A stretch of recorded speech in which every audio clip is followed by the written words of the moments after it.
Hi there, welcome again to Fifth Wheels Australia. We're in the workshop today and we're looking at the new Chevy Silverado 1500. We've put a gooseneck ball in it and I'd like to show you the position.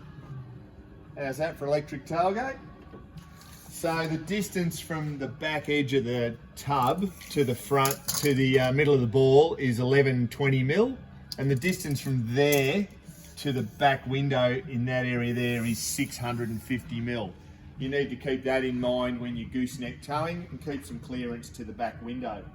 There's two hooks there for your chains to go onto, and around here on the passenger side we've got the pull handle down here in the wheel arch, and you pull the handle out and lock it, and then you can remove the ball out of the floor. It's a pretty straightforward install.